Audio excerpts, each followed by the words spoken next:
Hello everyone, I'm Meteorologist Charlie Ironmonger. Thank you so much for joining me today for your 10 a.m. news and weather update from the First Alert Desk. Now I've got a story out of, I believe it is Duplin County, where a man again led officers on a multi-county chase. Pretty wild story. The man arrested, Truth Joyner. The Duplin County Sheriff's Office say they were called to a home on McGowan Road near Faison on July 30th for domestic assault. The caller told law enforcement that her ex-boyfriend, who was identified as 28-year-old Truth Joyner, had shown up to her house, slashed her tires, and broken into her home. Deputies say the caller told them she and Joyner got into an argument, and as he was leaving, he pulled out an AR-15 style rifle and pointed it at her and threatened her. Now, deputies say Joyner left the scene before they got there, but law enforcement immediately began searching the area for him. Deputies say they found his car not far from the victim's house and tried to stop it when Joyner then took off. Joyner took Duplin County deputies on a chase into Sampson County to the state intersection of Rowan Road and US 701 when he jumped out of the car and started running away. Immediately after getting out of the car, deputies say a Glock-style ghost gun with a full auto switch fell onto the ground from Joyner's waistband. Deputies say Joyner ran into a cornfield, escaping for a short time. Deputies searched his car and found an AR-15 style rifle, drugs, and drug paraphernalia. With the help from the Sampson County Sheriff's Office, deputies arrested Joyner on September 1st. He's facing the following charges: simple possession of a Schedule 6 controlled substance, possessed drug paraphernalia, reckless driving, wanton disregard, and driving without license renewed, not impaired, fail stop sign, flash red light, designated lane violation, and the list goes on. For more, you can always find those charges on our website, WITN.com. Now, deputies say he's still awaiting bond to be set for a number of charges, but Joyner has posted a bond of at least $85,000 according to court documents. And now we want to turn our attention to the Port of Los Angeles that had a brief shutdown as a bunch of containers spilled into the ocean.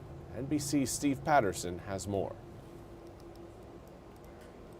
Oh, what's going on in the stacks? Dramatic video showing the moment those containers crashed, filling the water off the coast of California. You can see the mess that Coast Guard officials are now responding to. The Port of Long Beach says more than 60 containers fell off a docked ship named the Mississippi, which arrived from China Tuesday morning, some crushing a barge that was connected to the ship. A fireboat used water cannons to keep the containers from drifting away, but some debris could be seen floating in the water. Yeah, it was general cargo, clothing, shoes, electronics, furniture, the stuff that we move every day. It looks to me like there might be like slippers or shoes floating in the water here. Some containers still on the ship, teetering precariously. Engine 6 is on scene for several containers leaning on a crane.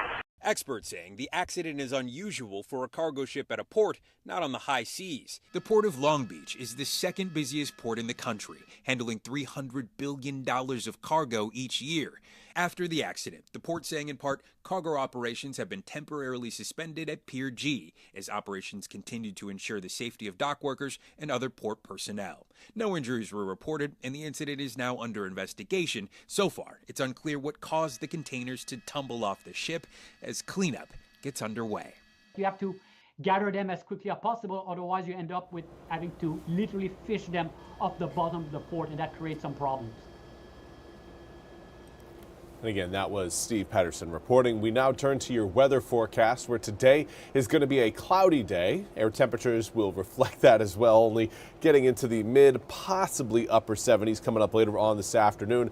But rain showers will be present off and on through the day. Any raindrops we see, though, will be very small, really drizzle-like, a mist, if you will. It's really not going to be much in terms of amounts go, but the consistency of, again, just a few light raindrops falling will kind of define the day. 64 degrees right now in Greenville, northerly breeze at 5 miles an hour. There, of course, you can see some of those small little raindrops again sticking to the camera lens. Not the wettest of days, but certainly not a dry one. We've got air temperatures right now in the mid to upper 60s throughout most of our inland areas. As you get closer to the water, particularly around the Albemarle Sound, you're seeing more of the low 70s to mid 70s. Hatteras right now coming in 77 degrees, 78 in Stumpy Point. Now, as far as your winds go, more of a northerly breeze today, 5 to 10 miles an hour right now. Those winds may pick up later on this afternoon, getting up to around 7 to 15 miles an hour. Humidity will eventually come down, but right now those northerly winds are being brought in by an area of low pressure, and that low pressure system is essentially a magnet for moisture. So the closer that low pressure system is to eastern North Carolina, the more difficult it is for us to drop our humidity. So that will happen later on in the forecast period, just really not going to happen today. There's kind of a big picture look at what we've got going on across the country. There's that low sinking its way further south. That will eventually, again, open up the door for some drier air as it moves out of the east. That will happen coming up by Friday.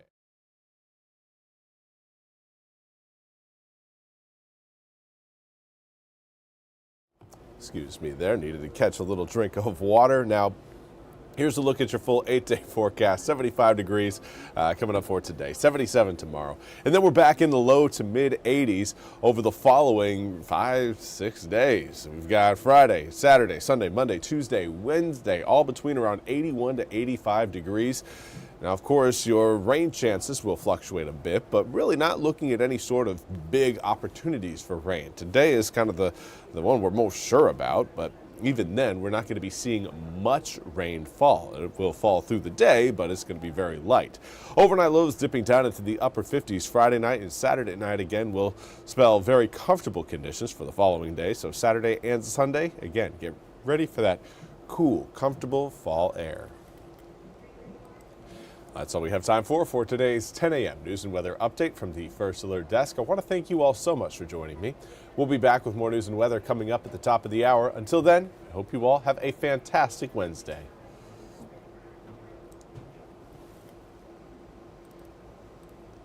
This hour of the WITN First Alert Desk is sponsored by ENC Pirate Realty.